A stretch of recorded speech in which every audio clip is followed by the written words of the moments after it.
4, 3, 2, 1.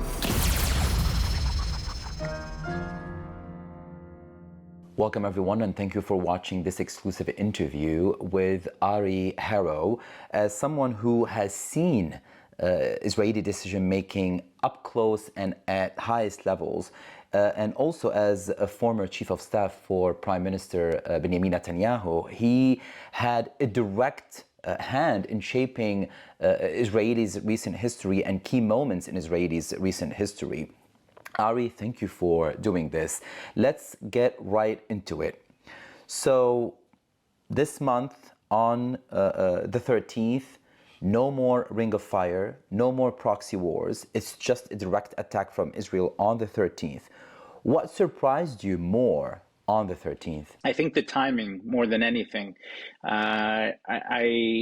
Knowing the importance of this move from Israel's perspective, knowing the threat that Israel was facing, and knowing the determination that this government led by Prime Minister Netanyahu had in resolving this issue, I don't think it was a surprise to many of us in Israel that action was taken. But the timing of it, for various reasons, and I think that was part of the psychological edge that was taken, that more than anything, I think, surprised me. Anything in the details, drones, smuggles, and... I think that over the last year and a half, both the citizens of Israel and the world have seen the ingenuity of Israeli defense forces, of Israeli intelligence, and of Israeli preparation. After the success that we saw in Lebanon and in Iran itself, I think that this, while amazing and shocking from an outsider's perspective, I think falls in very clearly with the, creativity and ingenuity that we've seen from Israeli intelligence. The Iranian response, any surprises until now? I think that it's hard to talk about success when it comes to the Iranian response when there are Israeli civilians being targeted and Israeli civilians being killed. Young children, elderly women that have been really massacred by Iranian rockets Iranian missiles that have hit Israel's population center. But having said that, I think that the estimations, both of Israeli intelligence and intelligence assessments from around the world, believed that the response would be much more harsh, which I think is a vote of tremendous success that Israel has had up until this point in removing some of those threats and really making life extremely difficult for Iran to implement the type of response that they were hoping to implement. On targeting civilians, could you explain a bit more? Some would argue Israel is doing the same in Iran. Is the calculus different here? I think that Israel has been very pinpoint in its execution of the offensive against Iran. Israel has taken out military sites, they've taken out weapon sites, they've taken out nuclear production sites, everything with a very clear military target. Just lately, that has been expanded to government symbols and government installations.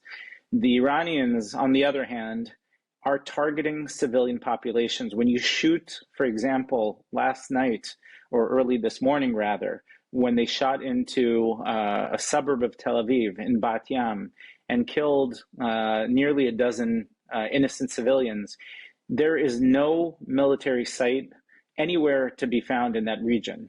There is no target that would justify that type of hit.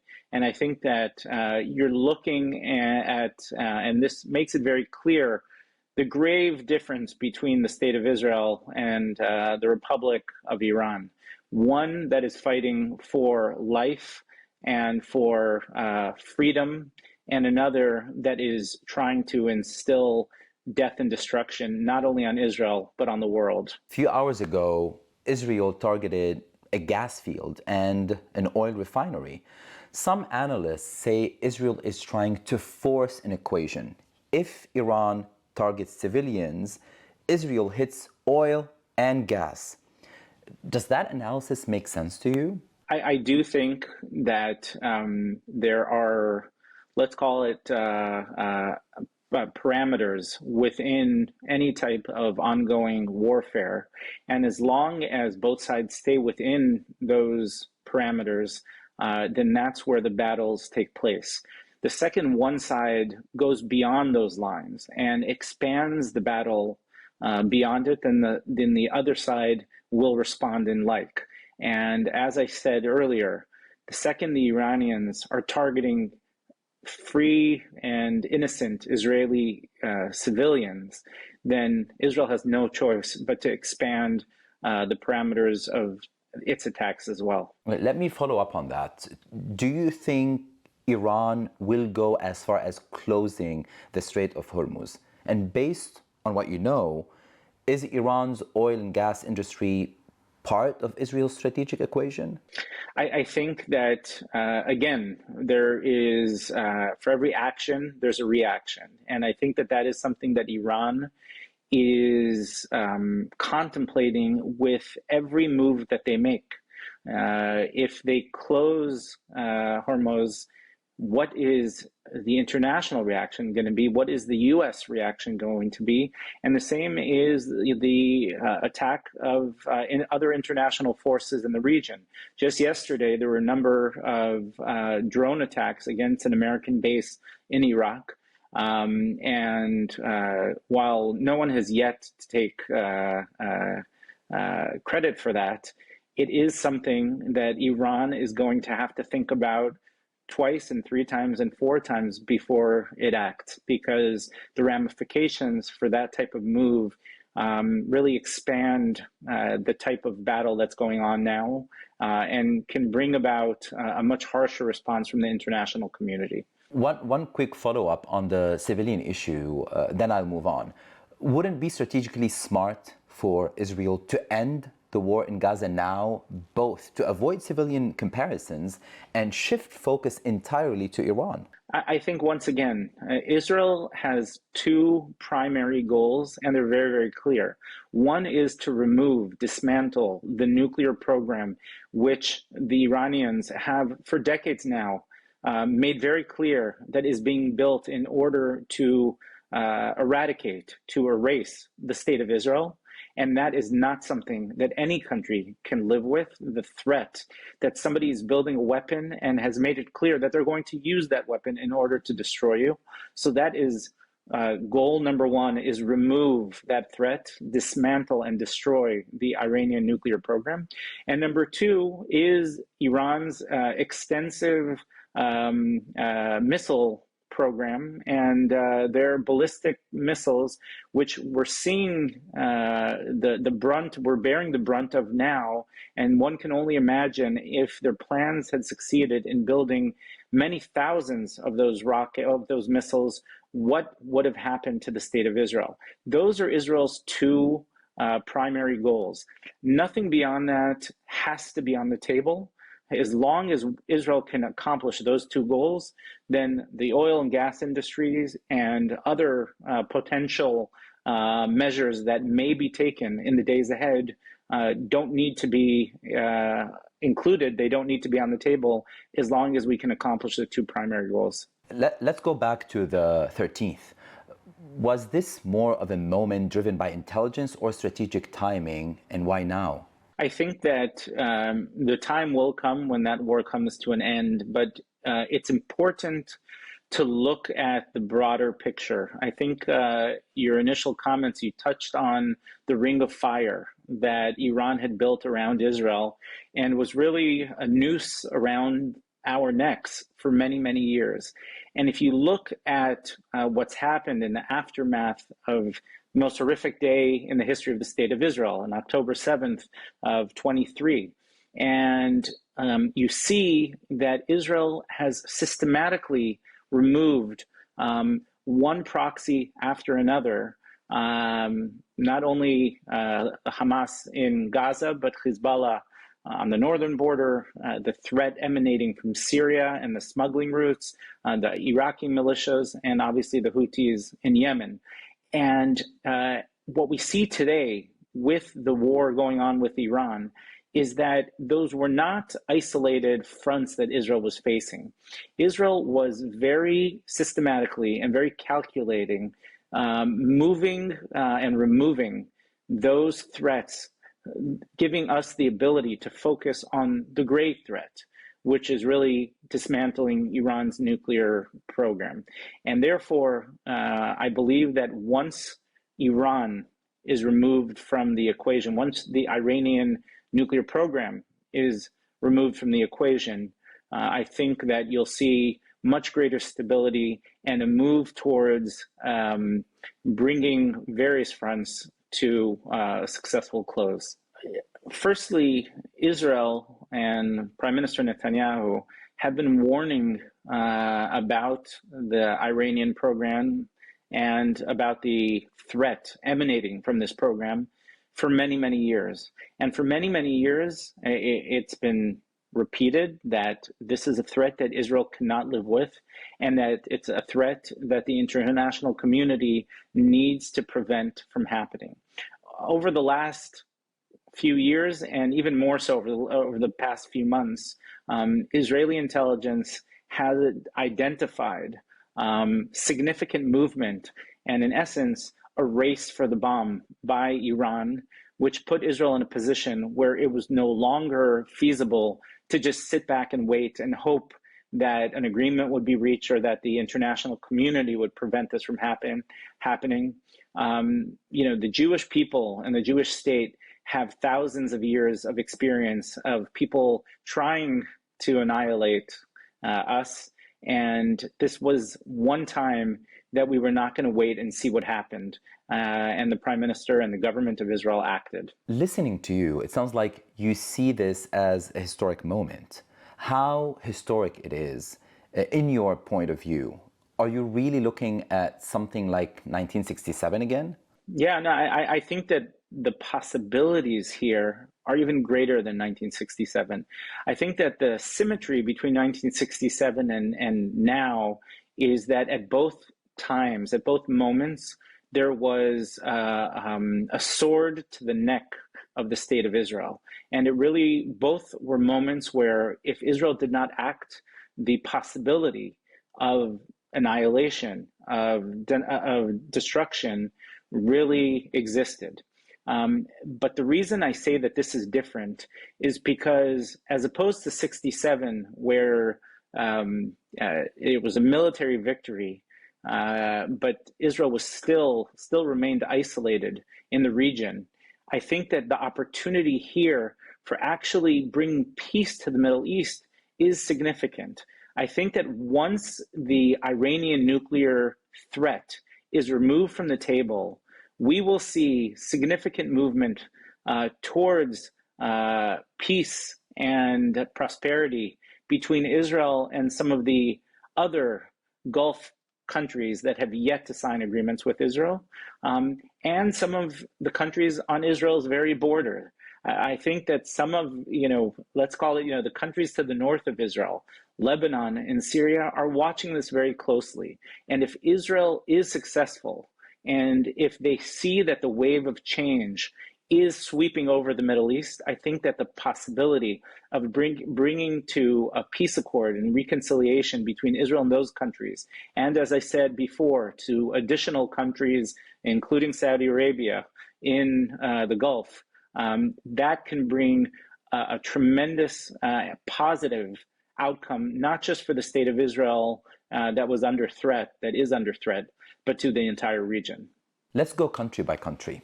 Take Turkey. Turkey supports Hamas. How does this shift the Israeli-Turkish relationship? I think that Turkey is definitely on a very different path, and I think that is a separate consideration that separate from what I just explained. But I do believe that ultimately, even with greater Turkish influence in Syria and in the region as a whole, removing the Iranian nuclear threat, first and foremost, just does prop up Turkey's place in the region, but secondly, sends a very clear message to friends and foe alike that the days of Israel sitting back and allowing for threats to be built on its border or even beyond its border are gone. And therefore, the most advantageous path for anyone in this region is the path of peace. And I believe that ultimately this will have positive influence on Israel's relationship with Turkey as well. Talking about peace, how do you assess Israel's current relationship with Egypt? I think that what we're seeing today, as I noted earlier, is really the crowning event of the last year and a half. Like I said, it started on the most tragic notes from our perspective, and really from a humanitarian perspective, from a regional and global perspective.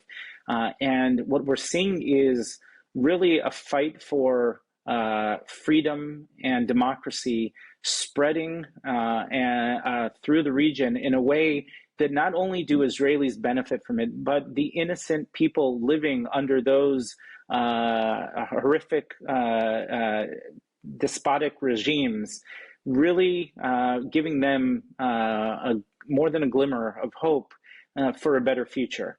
And I think that when you look at the region, when you look at Egypt, everybody will benefit from a region that does not have nuclear weapons in the hands of the Ayatollahs.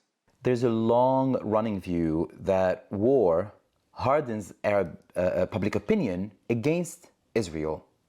In this war, does Israel need to add a political or diplomatic track to create a real opening for peace after the fighting? It is many years that there have been strong ties, and I would say very deep and extensive conversation and coordination between Israel and much of the Arab world on this very issue of Iran developing nuclear weapons.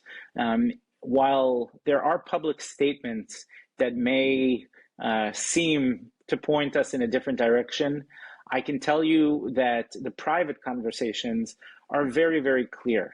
And those private conversations are that everybody in the region will be happier when that threat is removed, because the threat was not just for Israel. Yes, the threat of annihilation was saved for the Jewish state, but the threat to Iran's neighbors was just as great. And therefore, I think there is definitely, maybe silent support for what Israel is doing. Were you part of any conversations with the Saudis or any Arab countries recently? I won't share what conversations I was privy to, but I can tell you, and it's a very poorly kept secret, that the coordination between Israel and much of the Arab world, including some of the countries that you've referred to, did not start yesterday. It's been going on for many years.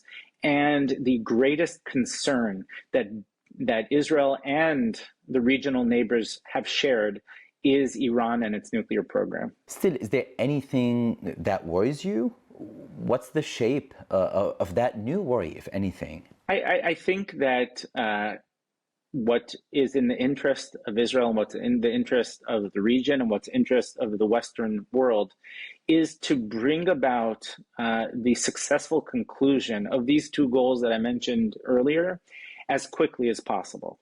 The quicker we can remove Iran's nuclear threat from Israel and from the region, the quicker we can remove the ballistic missile threat that every country in this region faces from Iran, the quicker we will get to, to a peaceful resolution. I think that the longer it takes, and the more that that Israel has to face this alone, the greater the chances that it expands in ways that are unforeseen and preferable not to happen. A bit of history as a context. Israel targeted Iraq's nuclear program in 1981 and Syria's in 2007. Do you see similarities this time, like differences? Could the outcome be similar? There are definitely similarities, and there's also definitely some differences. The similarities are very clear. Israel, which is true about most countries in the world, would not just sit back and allow for an enemy state to build a weapon to be used in order to annihilate their country. I think that most rational and free-loving people understand that to allow an enemy to develop weapons to enact the destruction of your country is something that nobody could stand for. Israel took action in 1981, as you said, against Iraq. And then they took that action again in 2007, and here we're seeing it for the third time. So I think it's a very clear message, not only to Iran now, but to any enemies that may contemplate moves in the future. Israel will not stand by while somebody plans its destruction. The difference here is that this is a program that we have been discussing and Israel has been yelling and screaming about for 25 years, with the hope that it would not have to come to a military confrontation. Israel was hopeful in dealing with many US presidents, in dealing with many leaders in the international community, as I said, for the last quarter of a decade, quarter of a century, that this is a problem that has to be dealt with. Israel preferred it be dealt with through diplomatic means, and Israel waited until the last moment before taking the necessary military steps. So I think that is what differentiates this war from the previous attempts to end nuclear programs. Briefly, what's your take on the Iranian regime itself? Could it collapse? Do you see a link between a humiliating strike like this and a long-term regime durability? So the regime change is not one of the goals of Israel's military action in Iran. But I do agree with your assessment. It is very clear in much of the polling that you see out of Iran for quite some time now that the vast majority of Iranian citizens oppose this regime. It's a dictatorial and vicious regime to its own people. I've seen numbers that come in at roughly 80% of Iranian citizens opposing the current regime. And the way that the regime has kept those citizens in check is through thuggery, through very tough and archaic means. And I think that as the regime is exposed militarily and security-wise, it definitely will breed hope into the people that want to see change within their country. And I think that the cascade of these events sometimes takes years and sometimes it takes less. I noticed you mentioned Prime Minister Netanyahu a few times. Do you think this operation proves he is still Mr. Security? Is this the leader Israel needs right now? It's a very contentious debate because of what happened on October 7th within Israel. But one thing is clear, that from October 8th and on, this government and Netanyahu at the head have most definitely restored our security on the northern front, on the southern front, and now in dealing with Iran. I think where he will find his place in history remains to be seen from that perspective. But I think that there's no doubt amongst the people of Israel that what's taken place from a security perspective in the aftermath of October 7th has put us in a position where we are much more secure with a much brighter future than we were just a year and a half ago. In political terms, is Netanyahu stronger today than he was a week ago?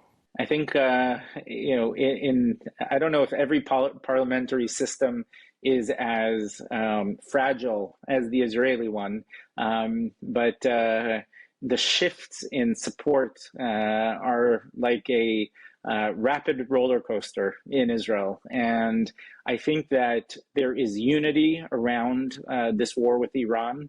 The opposition that has been very vocal in their opposition to Netanyahu has publicly thrown their support behind him during these critical days. I think that there is unity within the country today, but we still do have some time until the next Israeli election. And therefore, I think that time will tell whether or not Netanyahu wins another term in office or whether the people are ready for something different. I have two more questions. First one is a bit complicated. In the past, like during the Shalit prisoner exchange, Netanyahu seemed to need calm in Gaza to focus on Iran. Has that calculus changed? Do proxies still matter or not so much anymore? Yes, no, I think that changed with October 7th because Israel was thrust into a position where keeping the proxies at bay was no longer an option. Hamas changed that for us, and Hezbollah changed that for us. And in hindsight, I think that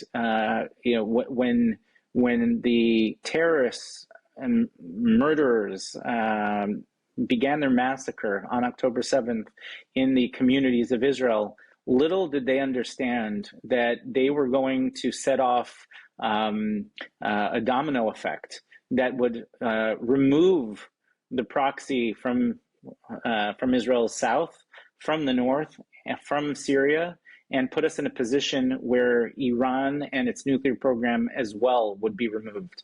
I think that it clearly backfired from their perspective, but obviously the state of Israel responded with tremendous bravery, and removing those proxies has very much allowed Israel to move ahead with the current war against Iran's nuclear facilities as we have. Last one. How do you assess Netanyahu's ability to manage the U.S. relationship, especially under Trump, compared to how things played out with Obama and the original Iran deal?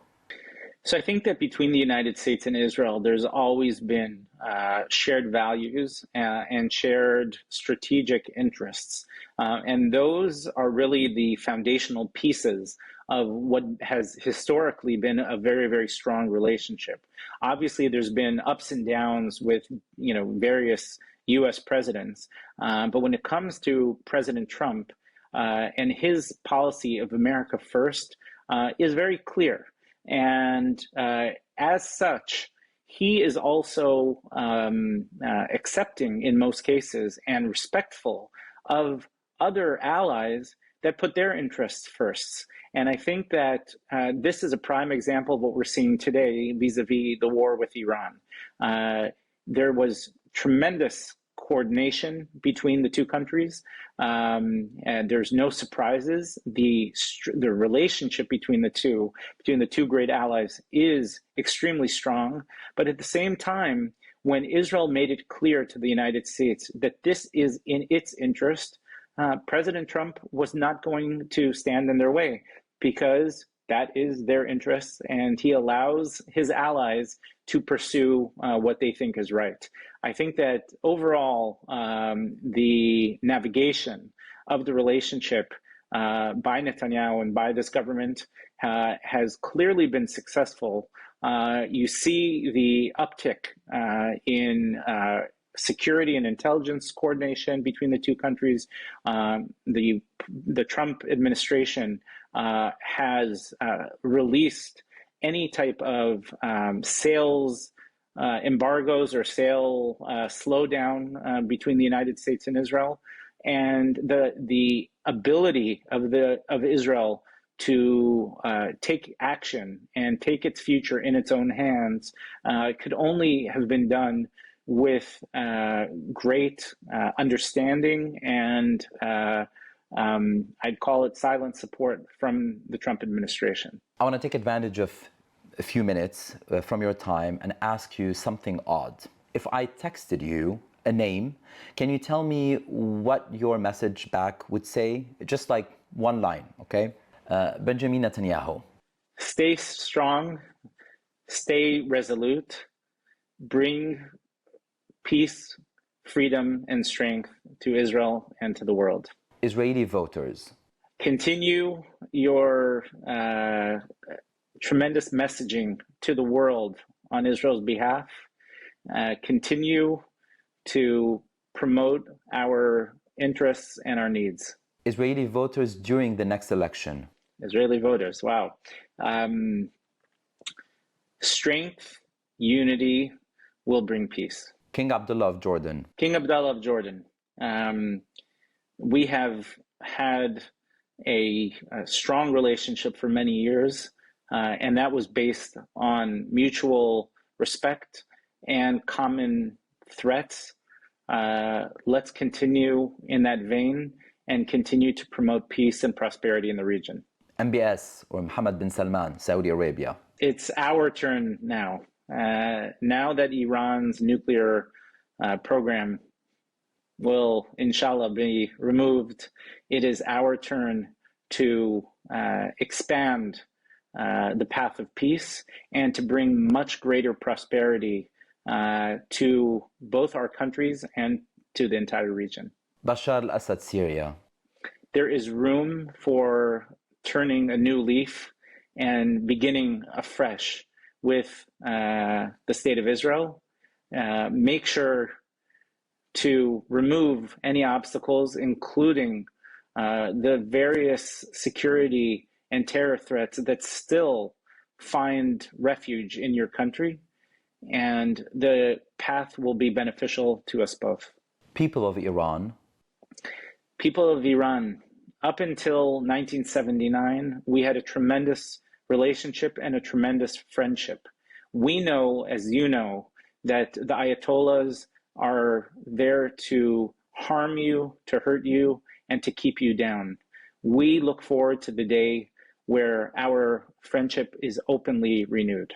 Palestinians in the West Bank and Gaza. You have seen